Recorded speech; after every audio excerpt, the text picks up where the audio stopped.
Assalamu alaikum, my dear students. How are you? I hope all of you are fine. Welcome everyone to the class of Bangladesh and Global Studies. And this session is on Chapter 2, The Independent Bangladesh. I am Rushdia Haq, lecturer, Department of Geography, Milestone College. So dear students, let's go to the main lecture. Today's session is on the background of formulating the constitution and also the characteristics of constitution. Then we will go to the next lesson. Okay, now come to the background of formulating the constitution. As we all know that the constitution is the topmost document of a country. It reflects the purpose, mission and vision of a state. Bangabandhu Sheikh Mujibur Rahman first proclaimed a temporary constitution order on 11 January 1972. The parliamentary form of government was established under this order instead of the presidential form of government. Mind it very carefully. There were some key features of the temporary constitution, like the order of the constitution was the temporary order. It would be enforced immediately. It would be applicable to the whole country. A Ganaparishad would be formed to draft a constitution for Bangladesh. There would be a cabinet to run the administration. The Prime Minister would be its chief. The president would be the titular head. So Prime Minister will be head. The president proclaimed Bangladesh Ganaparishad order on 23rd March 1972, and a long cherished dream of the people of Bangladesh came into being from that proclamation. The members elected in the National and Provincial Assembly, which was held as the general election in 1970, would be the members of the Ganaparishad.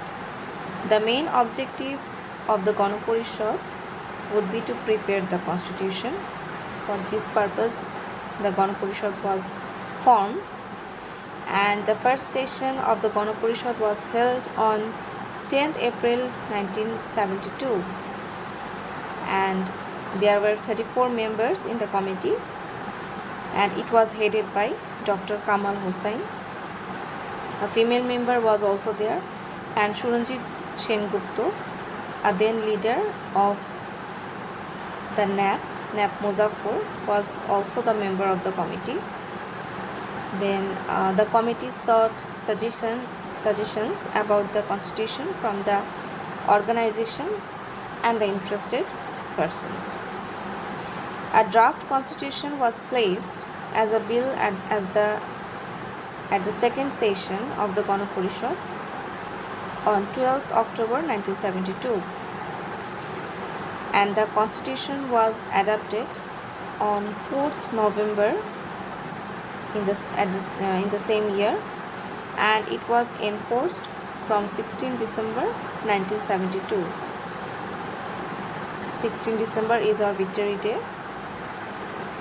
And while addressing on the constitution, Bangabandhu said, "This constitution is written with the blood of the martyrs, and it will remain alive as a symbol of aspiration and dream of the people." And it's worth mentioning that Pakistan took 9 years to form the constitution, to form their constitution. India took 3 years, but our Bangladesh formed our constitution within only 10 months. So it is a big pride for us. Now come to the next lesson, the characteristics of the constitution. The original constitution of 1972 was significant for the distinctive characteristics of the sovereign Bangladesh, and there are some I have made some points to ease your lesson. Like the constitution was written, it was non-changeable in terms of amendments. There were 4 principles of state policy which were written in it: nationalism, democracy, socialism, and secularism constituted the foundation of state policy. So these were the foundation or base of the state policy. The state would secure the basic necessaries of life, including food, clothing, shelter, education, and medical care. Then next point is defending the fundamental rights of the people is the main characteristic of the constitution. Next point, protection of rights to life and personal liberty, freedom of movement, freedom of assembly, freedom of association, freedom of thought and conscience and of speech, freedom of religion, rights to property were ensured in this constitution. Next point, Bangladesh was described in the constitution as a unitary state to be known as the People's Republic of Bangladesh. The national parliament would be a sovereign body to enact laws. Next point, all powers in the republic belong to the people. This declaration established the people's sovereignty. Next point, the constitution was stated as the supreme law of the republic. The Supreme Court can nullify any law which is inconsistent with the constitution, describing it as unconstitutional, and uphold the honor and the supremacy, that means the dignity, of the constitution. The parliamentary democracy was introduced in there according to the article number 77. Next point, the parliament by law may provide for the establishment of the office of ombudsman.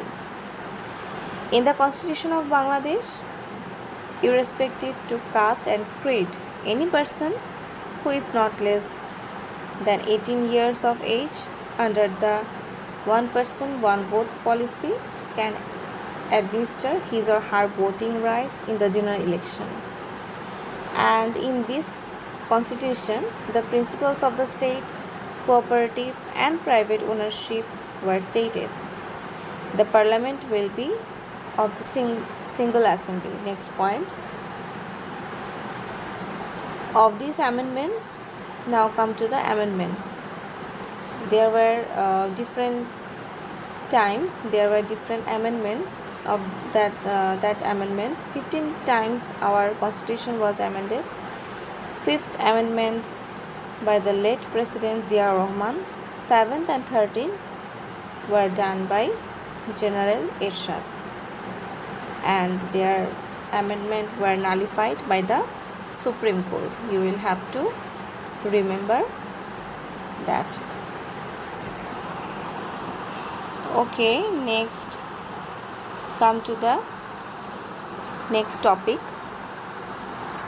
the brutal killing of 15th August 1975. It was a black stain in our history, in the history of Bangladesh. You all know about that. On 15 August 1975, the father of the nation, our Bangabandhu Sheikh Mujibur Rahman, was brutally killed with his family members, and it was a very much painful assassination in our history. Our Bengali nation experienced this killing. At the dawn, a section of aberrant and ambitious officers of the Bangladesh Army, by the provocation of the anti-liberation force, assassinated our Bangabandhu Sheikh Mujibur Rahman, who was the founder of Bangladesh and our father of the nation. and he was assassinated at his own residence on the road number 32 of Dhanmondi. And you all know that no family member of Bangabandhu were present in the house remained alive. Even Russell, an innocent child of 10 years only, he was not spared of the bullets of those cruel killers. When Bangabandhu was proceeding with the ambition of making a modern, oppression and corruption-free state, then on that time some conspirators who were hiding inside or outside the country organized the assassination of 15 August, and they were helped by the local and international reactionary groups. They understood that Bangabandhu would be successful in materializing the second revolution as was successful in the Liberation War. They hatched a blueprint to reverse the political direction of the country. The Pakistani communal ideal was re-established, that means non-secularism was established through the killing. It was the most heinous and anti-human crime. It was the part of a secret conspiracy. Bangladesh fell into a deep political crisis then after the killing of Bangabandhu. So it was a black history, black day of our history. And we all know that 15 August is our National Mourning Day. Come to the next session. The black stain in the history of Bangladesh and the gruesome murder in jail, which was happened in 3rd November in the same year, that means in 1975.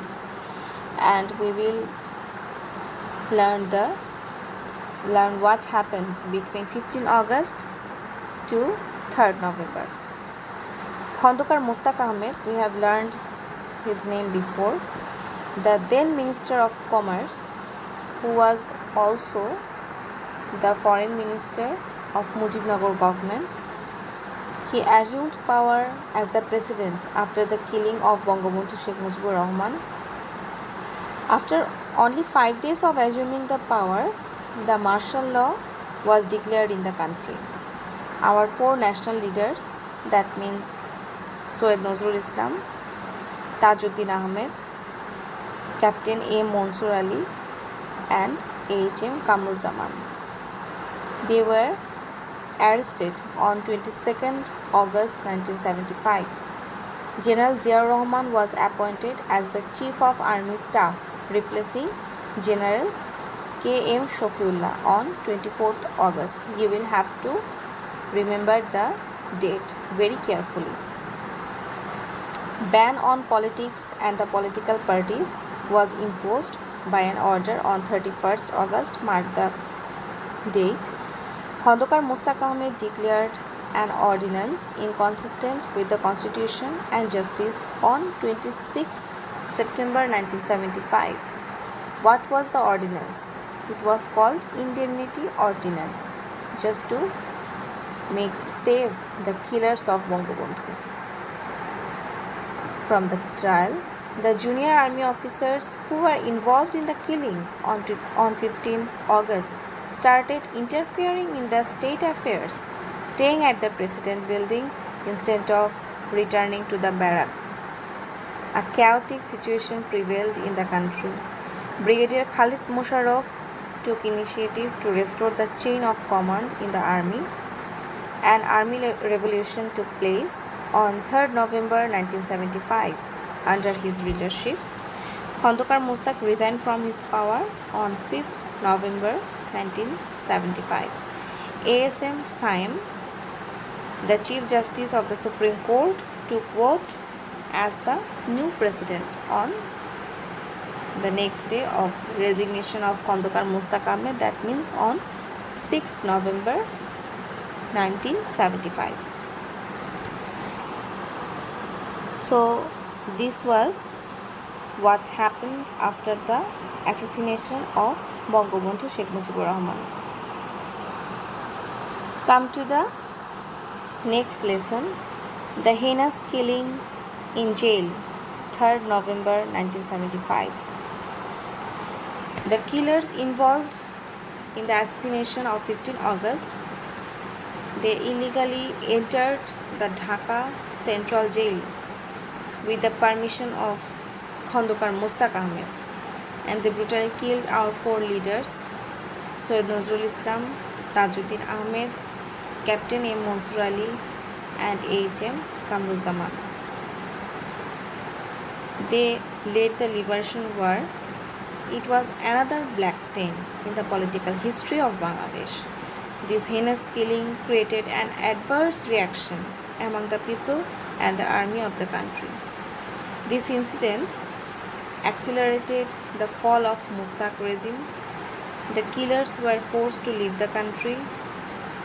The killing was the implementation of a blueprint of the anti-liberation force of 1971, and a conspiring groups were in the country.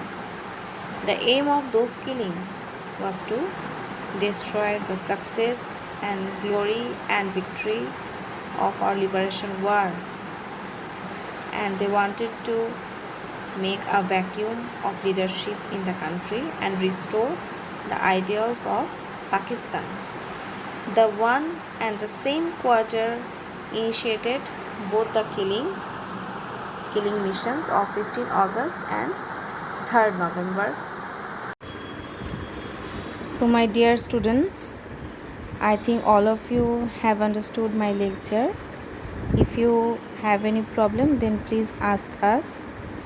Thank you everyone. Allah Hafiz.